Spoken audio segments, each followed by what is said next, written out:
The Chicago Bulls take on the Los Angeles Clippers today. Can the Bulls pull out another win and piss off all the pro-tanking Bulls fans? Because we all know when the Bulls get any win, the sky is falling. The sky is falling. We're going to talk about it all and more right after this. You are now tuned in to Chicago Bulls Central, hosted by Haize, your number one spot for all things Chicago Bulls.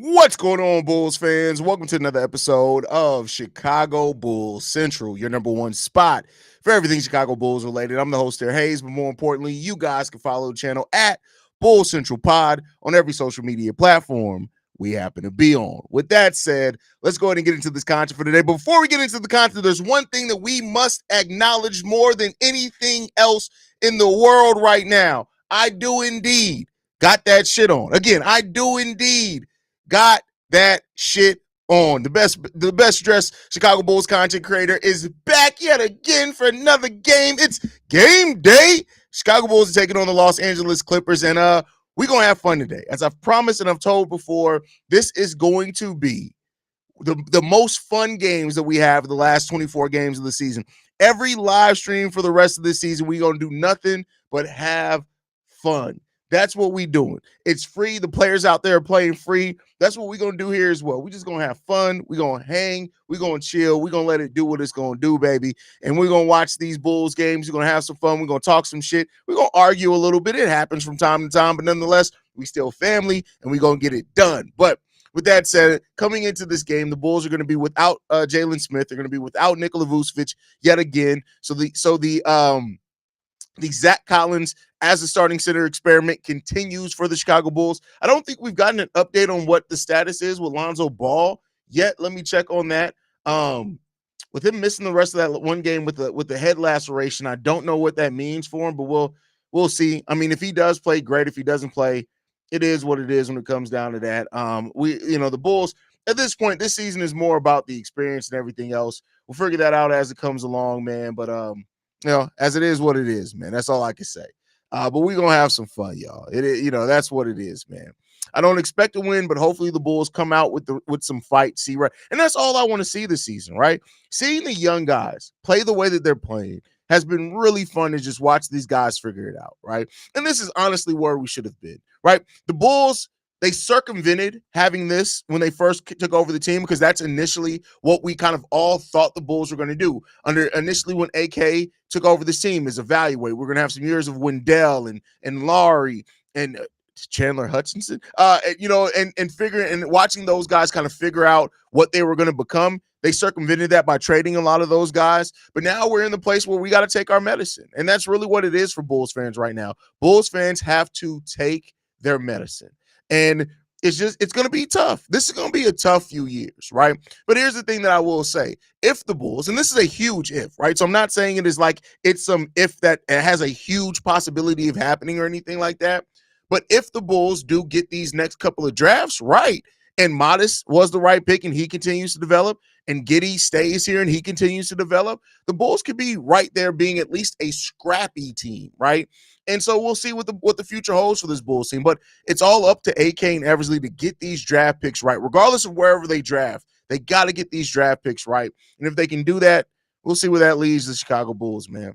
JK says, at this point, development and effort are all I ask for. Wins don't do much anything for us. Agreed, right? And but I want to see them try to win the game, right? That's the difference. And I think that's the thing that some people are missing in this whole, are they winning games, are they not winning games conversation, right? I want to see the Bulls compete to win the game. Whether they end up winning or not is neither here nor there. I want to see them go out there and fight and compete to win the game. They're going to have, they don't have a lot of talent. We're a bad basketball team, so we're going to lose more games than not regardless. But I just want to see this team fight and compete. That's what I want to see. We got DB in the building. What's going on, Daniel Barry? Did you see Zach's 42-point game, man? I wish we didn't trade him. Well, if we didn't trade him, I mean, what was really going to come of it? I'm glad that Zach's over there having big games, right? And I hope that Zach and the Kings, for that matter, find some success. I really hope that they do. I don't wish anything bad on Zach LaVine. What's the word, Haize? What's going on, JK? Gonna have you in the building. Keanu's in the building. What's up, brother? Drip always be drip. I mean, listen. First of all, if you say I'm always be dripping, that sounds like VD. I don't got VD, but I do got that shit on, indeed. Bulls. Hey, shout out to you, brother. Appreciate you, brother. We got Shay in the building. The young Nigerian is in the building. Says, I don't want this team to tank, but at the same time, with the way Philly is looking right now, I don't think them or Brooklyn might surprise us. Yeah, I mean, Brooklyn put out a team full of G Leaguers to close out a game, right? Philly, Podcast P just said he's shutting down Podcast P to focus. At this point in the season, this is now where you're deciding to focus on some shit? Questionable, mad questionable. What's up, Haize and chat? What's up, FK? Glad to have you in the building.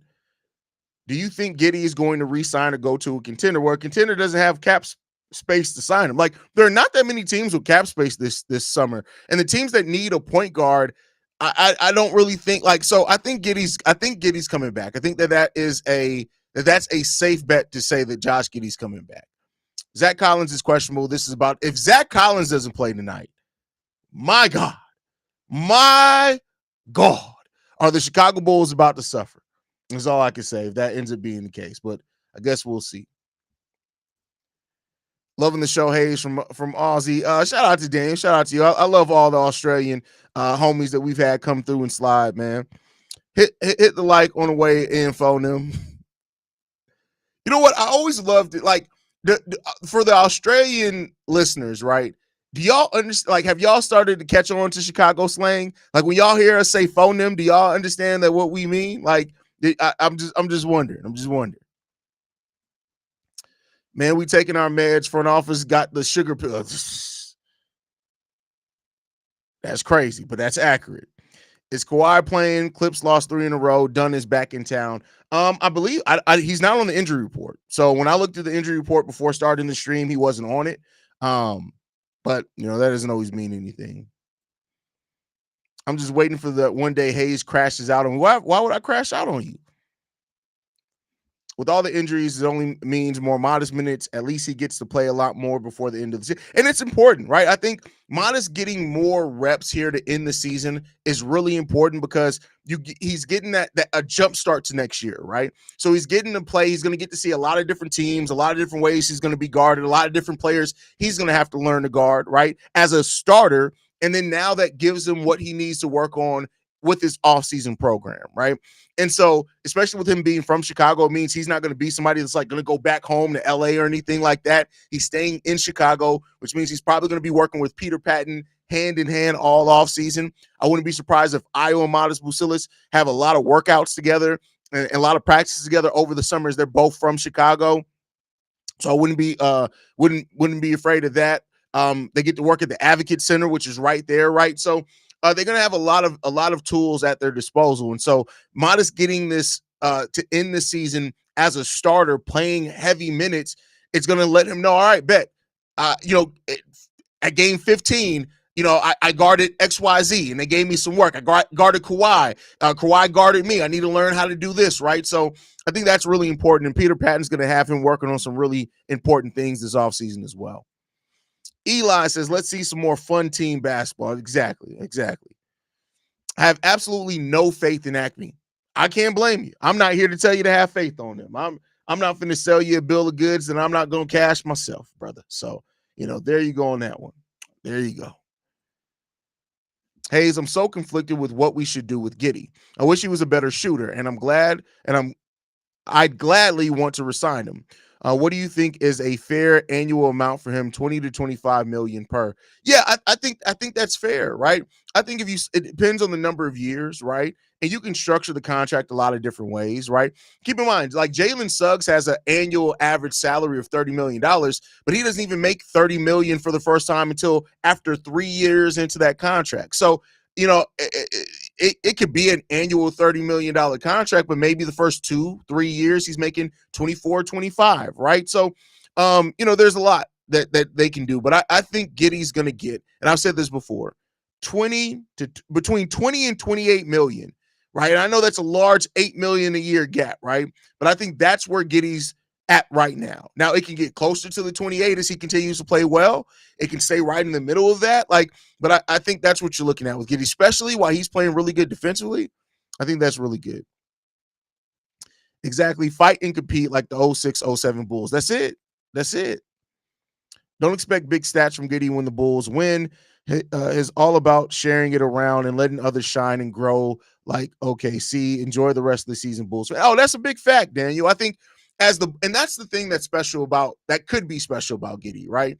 Is that as you improve your team, Giddey's best attributes actually get better, right? So yeah, he's scoring a lot right now. He's getting more shots right now. We don't have a consistent 20-point per game score. Kobe hasn't been consistent. Zach's gone. Vooch is out, right? So yeah, he's scoring more now. And I love that he's hitting his open shots at a really good rate now. I love all of that.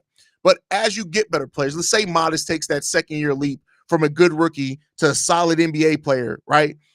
Okay, bet. Now Giddey got to do less scoring. Let's say you draft at whatever you draft this year, you get a guy in here who has some scoring, or even a big man that can operate off a point guard. Bet. Now Giddey, instead of driving to the lane looking to score, he's driving the lane hoping his big man is going to cut. He's about to catch him with an alley, right? So Giddey's best attributes are when his teammates are better. And I think that's an important thing. What's up, son? You got pizza rolls. You got your noodles. No, they're not. Well, I just bought that box, so you're good. Oh, wait, hold on, little homie. I know you're just getting up, but when you get done waking all the way up, I need you to vacuum that room after you eat, okay? I didn't say it was that messy, but we're trying to keep it from being that messy. I love you, midget. I know. But so I think that that's something that you can continue to watch with Josh Giddey, is just that as your team improves, and keep in mind, that's his weaker strengths. Like, Josh Giddey's not an amazing shooter. So as you improve your team, if you do add more shooters, if you add more cutters, you need to rely on his shooting even less, which means that he gets to focus on the things he does even better, right? And this is all theoretical. I mean, Josh Giddey can continue to develop and turn into maybe he's going to be a 36, 37% shooter from three the rest of his career. We don't know. He's 22 years old, right? So that's another thing to look out for. Anthony Vargas says, what up, Haize? Let's see how the Bulls play tonight. See red. Exactly. Let's hope they come in here, man. Part of Modest's career high minutes was him playing small ball center. When Collins was sitting to see, we probably see a lot of Modest minutes and less foul trouble. Yeah. And I don't like Modest at small ball center. Not to say that he didn't compete and come in and play hard, because he did. I just don't want Billy Donovan to fall in love with that. We saw how he did Derrick Jones Jr., right? Like, Derrick Jones Jr. almost exclusively played backup center here for the Bulls. And you see now how he's gone back to the wing, how much more of a better defender he is, right? So, we'll see. I like the way Giddey stepped up last game. He was vocal. It might be a stretch. It looked like his team. I hope he keeps that up and takes advantage of the situation. Yep, you definitely want that. Bosch says, could we do a descending contract? So when we're ready to compete, he'll either be on the very tradable contract or a cheap contract. We can all agree the next 2 years will be retooling, rebuilding. Yeah, I mean, you can structure the contract a lot of different ways. You can do a flat contract, right? That's what we got P. Will on, where every year of the deal is the exact same money. You can do an ascending contract. You can do a de-escalating contract. So yeah, you can do a lot of different things. You can. This is very rare in the NBA, but you got to keep in mind, you can structure a contract to where it rises and then starts falling again. Right now, I think you need the full 5 years to do that, but there's a lot of different ways you can construct a contract. Haize, I feel bad for Adama Sanogo getting hurt. He would have been a nice opportunity for extended playing time, right? That's a great point, right? And I do, and that's part of the reason I do think Adama will be back on a two-way deal unless another team convinces him to go to their team, because they only cut him because he's going to basically be out the rest of it. It's 4 months. We only have 3 months left in the season, 2 months left in the season, really, right? The season ends for us April 16th, I think, is our last game. So, they wanted to take a look at another opportunity, but I do think Adama Sanogo will be back on a two-way contract. I'm from England. I have no idea what phone means. It's a term of endearment, bro. It is what it is, man. It's like y'all saying bruv. That's basically what it is. Haize, what side of Chicago do you have the most love for? Of course, South Side, West Side too, because a lot of my memories in Chicago are on the West Side of Chicago. Um, but I mean, the whole city of Chicago, really, like it's just the whole entire city. Like when I talk about the city of Chicago, I like to bring out everything that's there. Like even the North Side, right? Like some of the restaurants that are out there that people don't talk enough about, they don't get enough acclaim, right? Like there's so much to love about the city of Chicago, so much to love about it. It feels like Giddey is showing some leadership that people didn't expect from him. He's taking advantage of his opportunity. And here's the thing that I said before, right? And you know, not everybody agrees with me on this, and that's perfectly fine. But when you look at Giddey is the player on the Bulls who has the highest win-loss percentage of the teams that he's been on. His teams have won more. He's seen more winning than anybody on the Chicago Bulls roster, even Nikola Vucevic. He's seen more winning more regularly than anybody on this team. Now, that doesn't always mean something. He wasn't the leading player on that team by any stretch of the imagination, right? But like you like to think that with him seeing how good teams operate, that he understands where to fit in when this team's good, right? You just got to have a better skill set. It wasn't that he didn't fit in with mentality on OKC Thunder, just the place that team was going with their roster didn't really fit him anymore. So let's see if Giddey shows consistency tonight in that bag. Yeah, we'll see. Modest needs to do more post work. He's really good at it.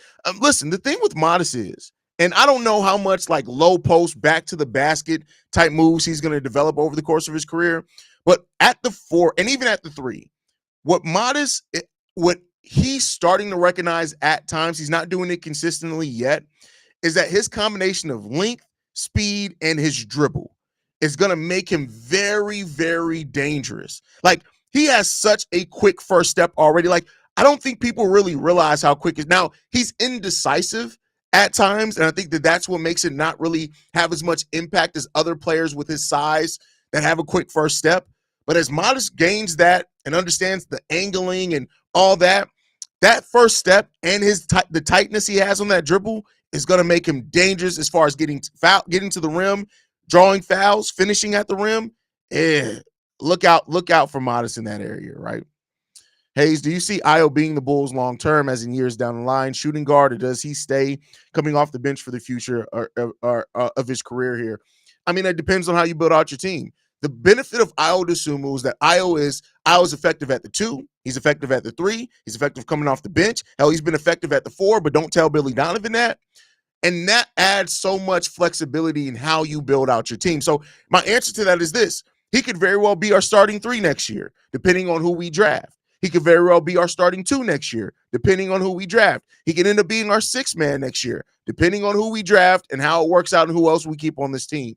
But that's the beauty. That's why I think you hear things like the Bulls were reluctant to even include Ayo in any trade talks, that he's the one that it seemed like they were most reluctant to have in trade talks, because I think that Ayo, he's this team's Luol Deng. And by that, I mean this, right? Luol was just consistent. At a time when the Bulls needed him to score more, he became a 19-point-per-game scorer. When the Bulls didn't need that scoring as much again, he went back down to about 17, 18 points per game, but he gave defense. He gave rebounding when we needed it. He was our steals leader at times, right? And Ayo can do similar things like that. He can play multiple positions. He's basically the 2-3 version, whereas Luol Deng was the 3-4 version of that type of player. And so I think Ayo can really be anything that this team needs him to be. Let's see if Giddey I already read that one. Hoping Dalen gets some minutes tonight. I mean, I think he has to, bro. I think he has to get minutes tonight, bro. We're missing so much of our squad. I think he has to get minutes at this point. Starting 5 got announced today. Zach Collins is starting. So it's Josh Giddey, Kobe White, Lonzo Ball, Modest Bucilis, and Zach Collins today. So Lonzo is playing today. Shout out to Lonzo. The interview with Giddey talking about him not having to try as hard on defense due to the team around him being really good. Now I can see the effort factor in wanting to get paid and prove people wrong, but he has to keep it up, right? And I don't always agree with the people that are like, oh, he's only doing this because he knows his contract is up. I don't agree with that, but there is that. But I can acknowledge that concern is valid, right? Like we've seen players. Do y'all remember John Salmons here, right? Where he, and again, I'm not comparing Josh Giddey as a player to John Salmons. I'm just saying that we've seen a player that's been very motivated to get that contract, and then literally right after they get that contract, whew, it falls off, right? So, it's fair to be a little concerned about that. I think that it's not crazy for a fan to be concerned like, hey, is Josh Giddey only doing this because of his contract? Is he going to fall off next year? I think that's a fair concern to have, but it's up to Josh Giddey to stay motivated and to prove that that's not the case, right? Haize, do you think we have a Ben Gordon type mentality on the current roster? No, I don't think so. Like Ben Gordon was just scoring. Like he was going to go out there, he was going to score points. I don't think we have that. I think Suggs is the reverse from what you said. Front loaded at 35 million next year. A similar idea though, Haize. Keep up the good work. Is it front loaded? Oh, let me take a look. Maybe I'm tripping. No. Oh, you're right. I'm tripping. I am tripping. It is the reverse of what I said. The edible may be kicking in. So yeah, he's $35 million next year, 32 the year after that, 29, and then 26. So he is front loaded. My bad.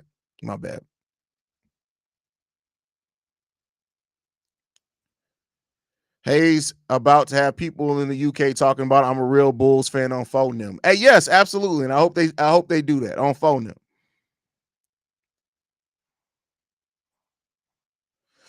The possibility of his elite passing to get guys open shots seems the most important for the future draft picks development. Exactly, right? And you got to keep in mind, too, the reason why I do look at that as such an important factor is just this, right?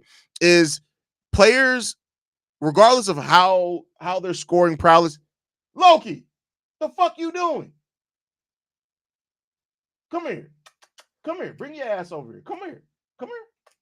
You're not in trouble. Come here. Come on, baby. There's the baby Loki. Stop biting that. Stop. Don't you do that. Do you hear me? Stop biting shit. You got too many toys to be biting stuff. All right. Go sit your ass down. Why does your breath stink? But yeah, so even if you draft like a scorer, sometimes they have to learn how to create their own shot at the NBA level. Well, when you have a guy that is great at creating open looks for players, it helps that learning curve some, right? So I think that's going to be a thing that helps for sure. Dude, come on, move. Let Giddey actually run an organized offense that gets everyone to their spots. Well, that would mean that we would have to have a coach in Billy Donovan that could draw up a competent offense, right? And that's another thing. Like, I really would wonder what Josh Giddey would look like under a really good X's and O's, a creative X's and O's head coach, right? We don't have that here.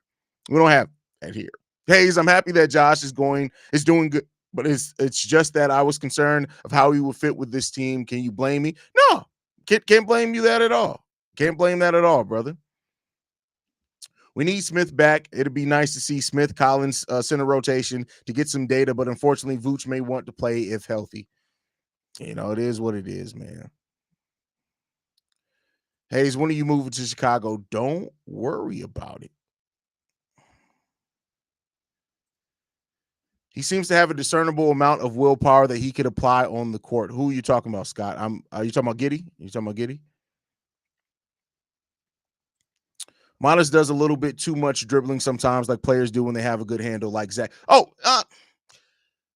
Here's the thing. I get where you're. That's a valid criticism. But I think that for Zach, it's different. Zach was one of those players that, like, he does some creative dribbling moves, and then when you stop and look at it, you be like, you didn't do nothing. Like, you didn't move anybody. Like Zach does those pretty dribbling moves, and the defender's in front of him the whole time. It's like, this ain't and one, right?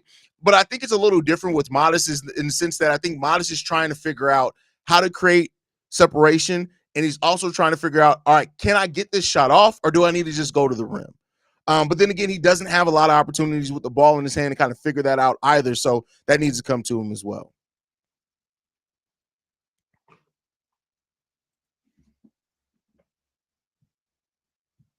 What is wrong with you? What are you doing?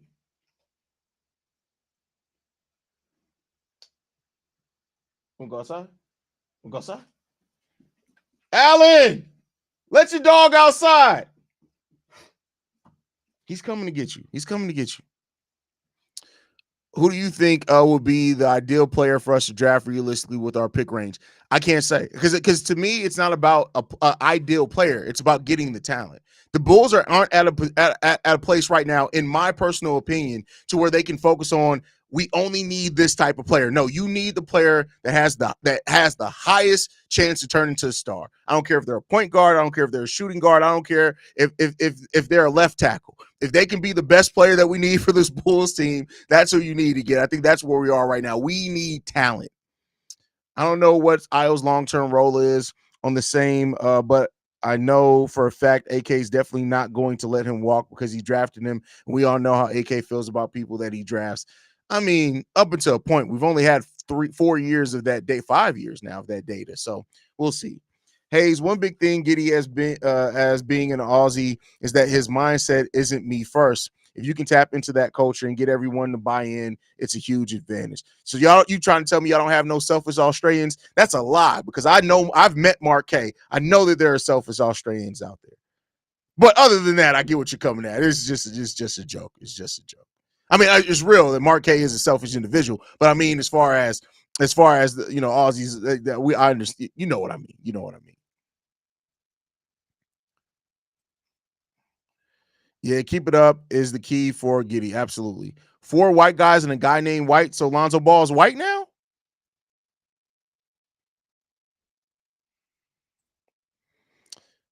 I'm not gonna lie, Haize. How Giddey is hooping, I feel like it's a Miritich type run. We're gonna pay him, and he's gonna go back to being mid. Sounds like the Bulls. But that's the thing. Giddey's never just been mid though. Like, I mean, on this team at the start, yeah. But I mean, like I said, that's a valid fear. I'm not gonna say that it's not valid to be a little concerned about that. But I think when you look at Giddey, he's just getting kind of more back into how he played in OKC when he played at his best. So we'll see what the future holds there. Nephew, I'm scared of a dog. I'll never come to your house. You gonna come to first of all, this isn't a dog. He's a 166-pound Akita. He's a bear, but he's very good. He's very good. Haize, what team do you think Eight Lives will support next year after they re-sign Josh Giddey? He's still gonna be a Bulls fan. He's just gonna be whining and complaining and getting cooked.